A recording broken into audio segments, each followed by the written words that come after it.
Good morning, everyone. Today we're joined by Douglas McCabe, Professor of Management at our McDonough School of Business, who's been a member of our community for 45 years. He's received a number of awards for his teaching and scholarship, including the Best Professor Award from our inaugural class of the Executive Masters in Leadership for the District of Columbia Public School Principals, a program we have now run for a number of years at MSB.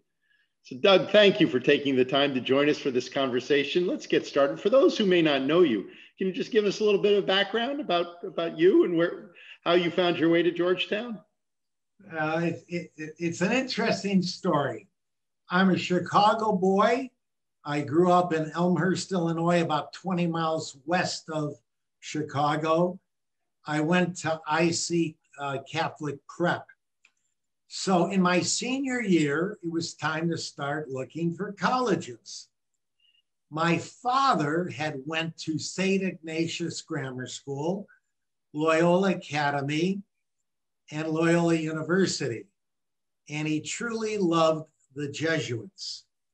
So he looks at me and he says, Doug, I will help pay for your college tuition. There's only one caveat.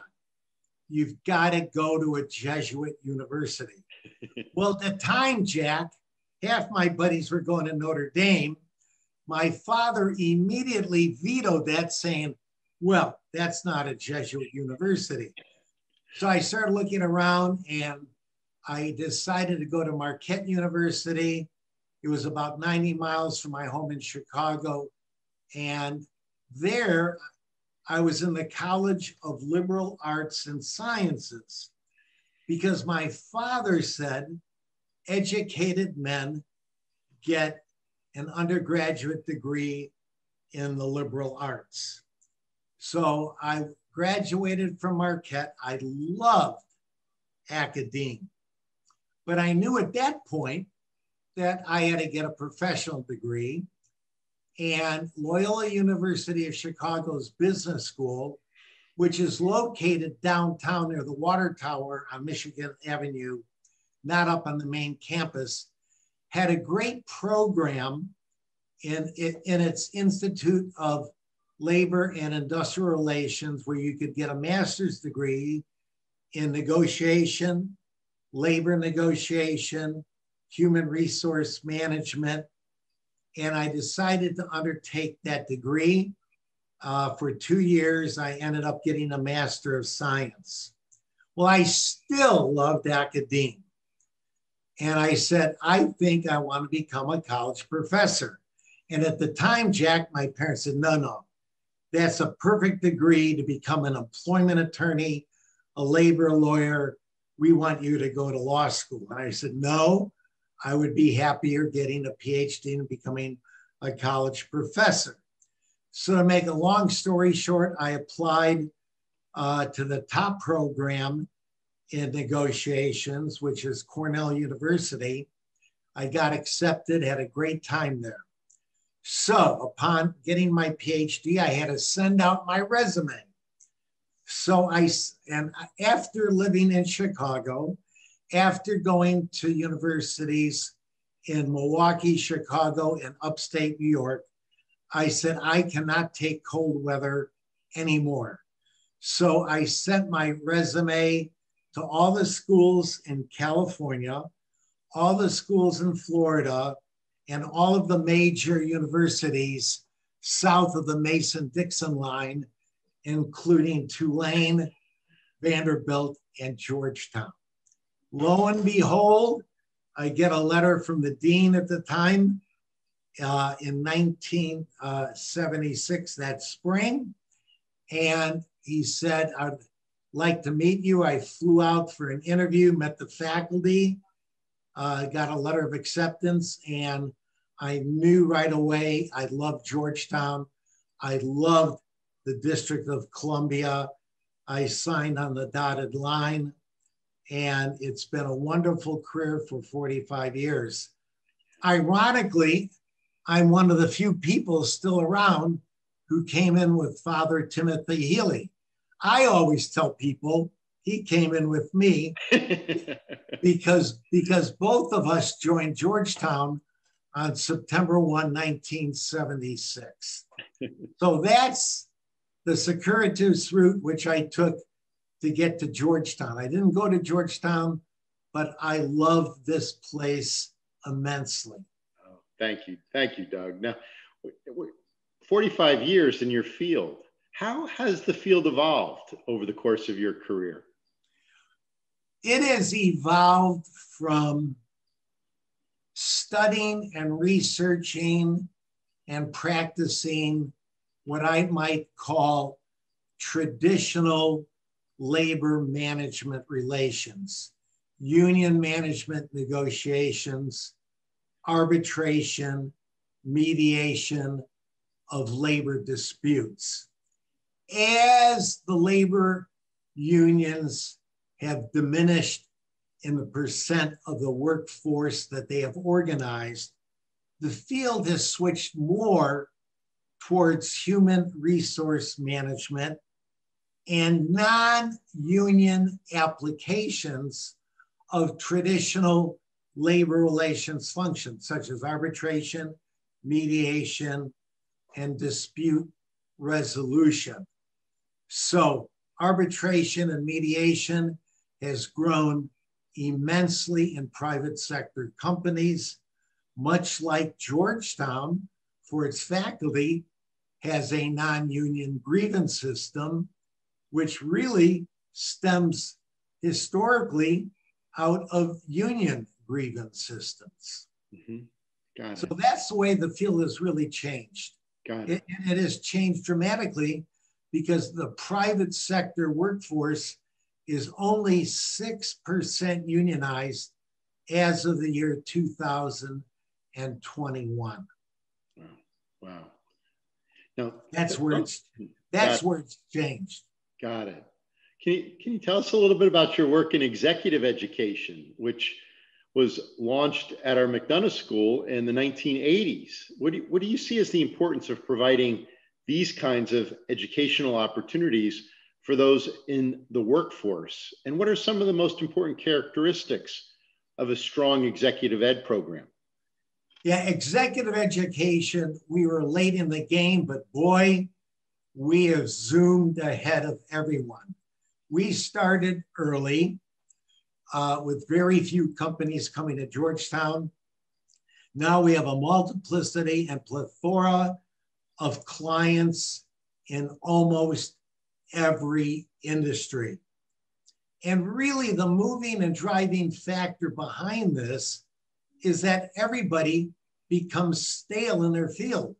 There's been research that the average engineer, unless they attend continuing education, is obsolete in about 6 or 7 years. So in our variety of clients, they are seeking the latest and greatest managerial research and applications of that managerial research to the real world to help them in their jobs. And we were fortunate when we got our new business school building that we could have all of our executive education classes in that building rather than perhaps renting space in Roslyn or downtown. Executives love being on a college campus. It's an interesting psychological feature, but executive education programs run better when they're on campus rather than in a rented building somewhere in a metropolitan environment. But we are on the cutting edge. It has grown exponentially.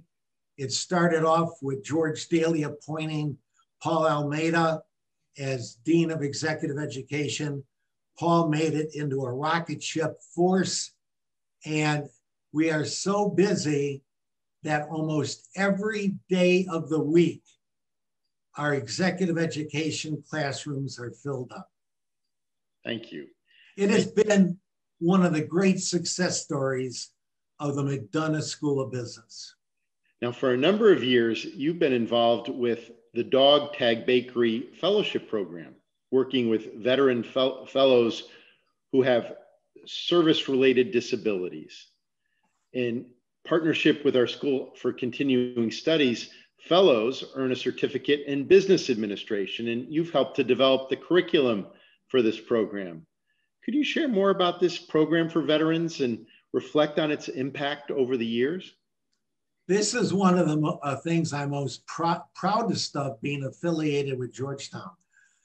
About 10 years ago, the School of Continuing Studies approached me to help set up a program for veterans, both disabled and non-disabled, to help them transition from the military into the private sector. And that is a very difficult proposition.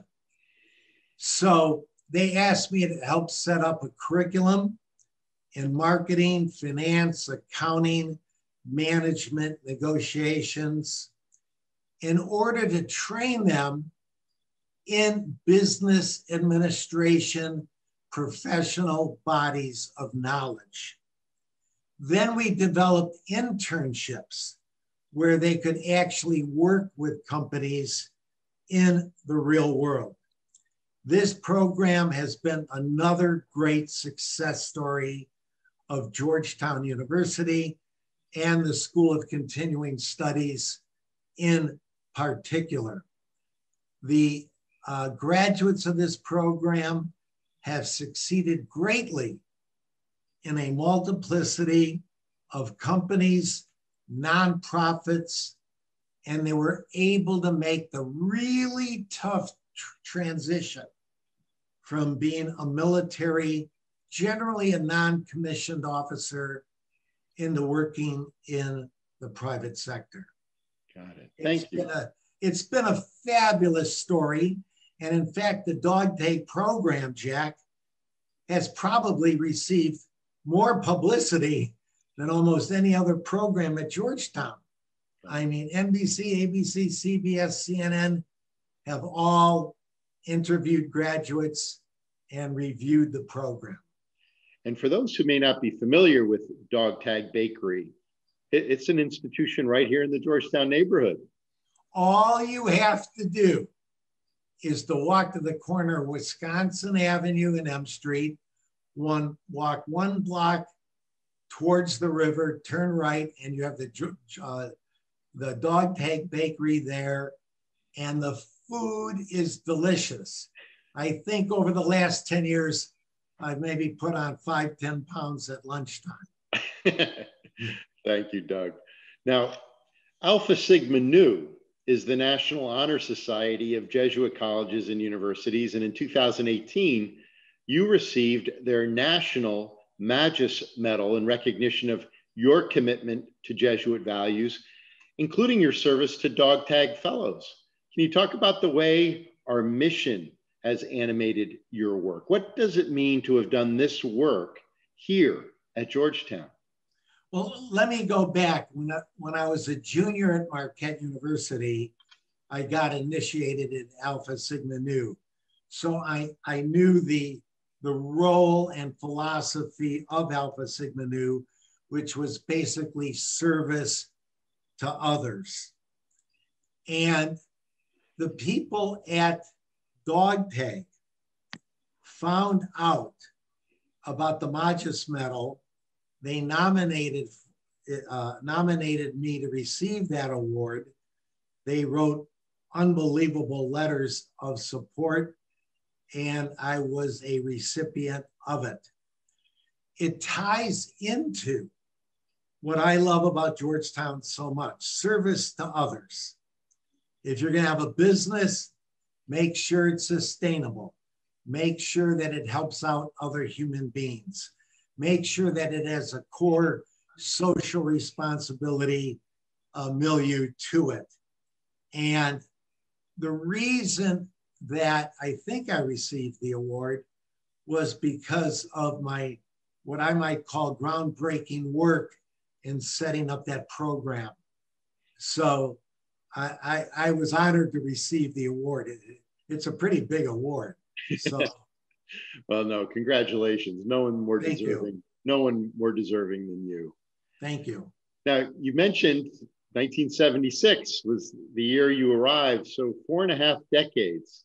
As you reflect on your years here, and as you think about those who might be joining us, what advice would you give to the newer members of our faculty as they are beginning or in the first years of their journeys here at Georgetown? Well, first of all, when I arrived at Georgetown, it was a good school. In 2021, thanks to people like you and Timothy Healy and Leo J. O'Donovan, we have rocketed to a great national university. When I first arrived here, the stress was on quality teaching in the classroom.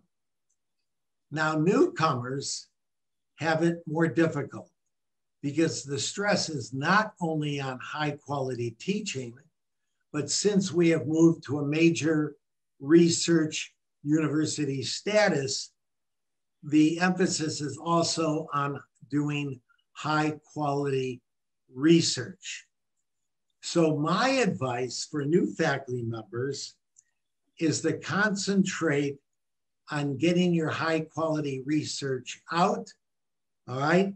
Do a great job in the classroom, and you will be on a better track to achieve tenure in the next 5, 6, 7 years ahead. That's really been the major change in the School of Foreign Service, in the College of Arts and Sciences, in the McDonough School of Business. The emphasis has been, let's really establish Georgetown as a premier national research institution. Doug, thank you. And thank you for taking the time to be with us today. As we bring this conversation to a close, is there a message that you'd like to share with our university community? Georgetown is a great place. As I mentioned, I'm not a graduate of Georgetown. I love Georgetown with my whole heart and soul. It has been a fabulous working environment. The people I've met over the years have been tremendous. I can't say enough about this institution. Thank you, Doug. And thanks again for taking this time to share your perspectives and reflections and joining us in this conversation. Profoundly grateful to you for your deep commitment to our university and for your extraordinary service now over 45 years. Thank you, Jack. And I look forward to being with all of you again soon. Take care of yourselves and take care of everyone around you. For every Hoya, everywhere.